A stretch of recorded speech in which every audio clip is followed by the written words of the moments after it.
this case which they throw. Huh? Kanga?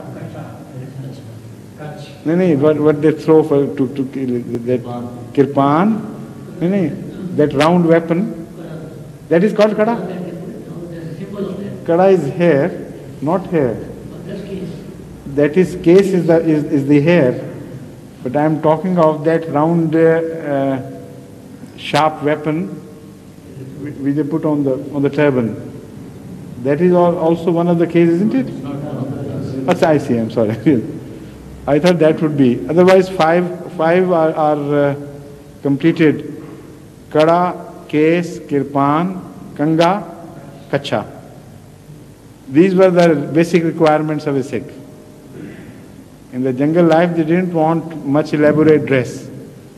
As long as they had a sort of jangia, that was quite enough. And kirpan was to fight. And kada also was, I think, was a symbol of Sikhism, their bondage to Hazrat Guru Baba Nanak. Also it was used as a weapon by hitting, yes. And kanga, because they were afraid of lice. Because of the case, kanga was a natural, resultant of that. And these Sikhs, because of this kanga, they keep their case very clean. I mean, most of the Sikhs who are educated and live abroad, they are have very hygienic habits. But only in the villages, like in other communities, the case is of a disadvantage. So this is why some wise guru advised them to have a kanga with them all the time.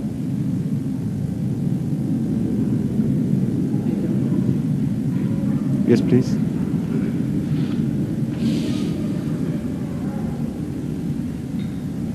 Hazur, I just want to make an observation only with regard to Sikh religion and the truth of the Holy Quran. In January 76, I went to Qadian with my wife and requested Hazrat Mian Wasim Ahmad Sahib whether he could arrange for us to see the Chola Sahib, which he very kindly did. So we went to Dera Baba Nanak by road via Khara, and there's another place where... It's about 40 miles from Qadian, I suppose. 76. 76 miles, I see. January 76. It's near the bridge Beas? Is it near the bridge Beas? Yes, bridge? Yes, sir. Near the bridge Beas. That would be about that, yes. Yeah.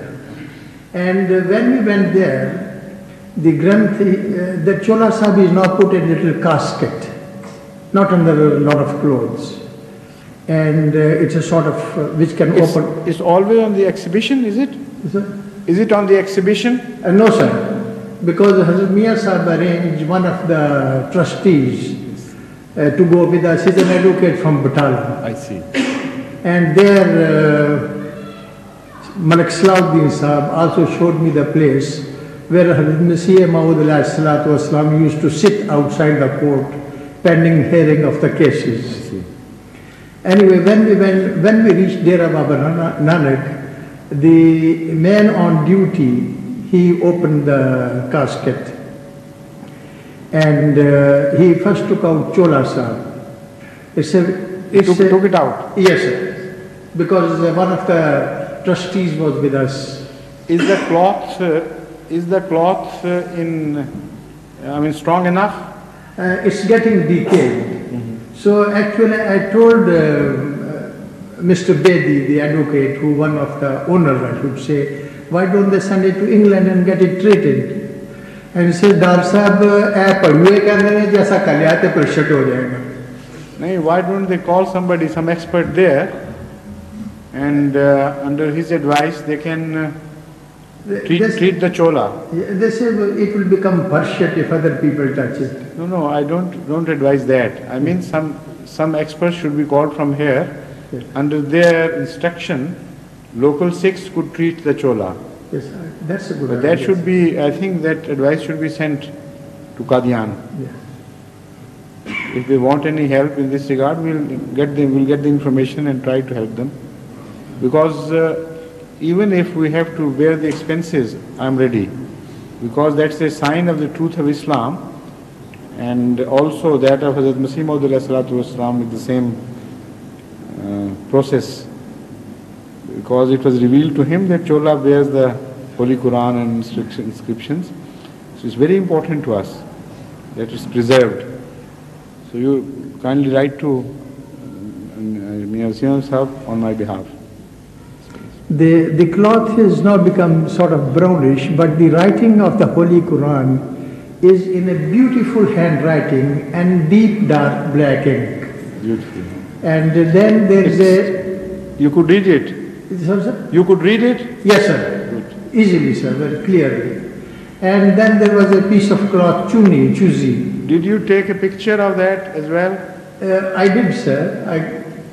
We were standing around the chola. I'll bring it, sir. Yes, You have got the picture? yes sir. Even in that picture you could read the Holy No, Quran? sir, not clearly. Sir. Not, No, sir. I see. And there's a piece of cloth, and we were told that it was given by Hazrat Baba Nanak to his daughter in Jahez. I see. Yes, and the beauty of that That is cloth... chunni. Pardon, sir? That is chunni. Chunni, Address. sir. Address. Yes. I'm sorry, I'm deaf on my one side. Yes. And Which the side beau- is that? Sir? Which side is that? Right, sir. I see. And the beauty of that chuni is that it has been embroidered, but both sides are siddha pasa, we call it. There is no sort of putta pasa. Right. It's beautiful, really. Then Granthi Sahib, Mr. Bedi took us to another Gurdwara nearby. He said, Dar Sahib, I'll show you something. He took out a Granth, must be very old, handwritten, and each page has a border of flowers. And the beauty is that the floral design of one page does not agree with the other. It's all different, or 360 pages. But yet another thing which he showed us, he says, our Granth has also been changed. I said, our Quran has not been changed. There was a young Granthi sitting there who objected to his remarks. So he brought that Granth, the old one, opened pages and showed a certain verse there. Then he got the latest Granth, opened the same page, that verse was missing from the new Granth. See, So that's right. another proof of Quran's truth. Sir.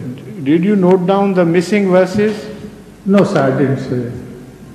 That also should be written to Bedi, to me or Sim Ahmed, to find out from Bedi which verses are missing. Yes.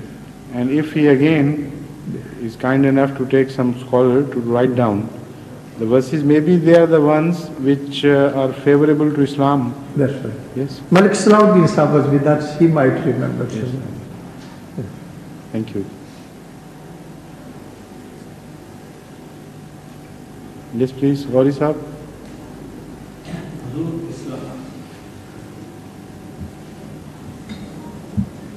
Hazur, Islam allows intermarriages, that is to say within the families, but the medical doesn't approve very much. You being the physician as well, homeopathic, what is your opinion? Well, we have seen good results from these intermarriages. We know in some families there has been a long history of intermarriages without any ill effect. But because the families also get new blood, that intermarriage is dangerous, medically speaking. Also, it has some advantages, but I'll come to that later. That intermarriage system can be dangerous, where the families do not marry outside at all, and no new blood is introduced. So just the permission for intermarriage does not entail any dangers whatsoever. Closed marriages, that is the term in fact which should be used in this regard. Those families who close the doors to outside marriages and remain within a very close circuit.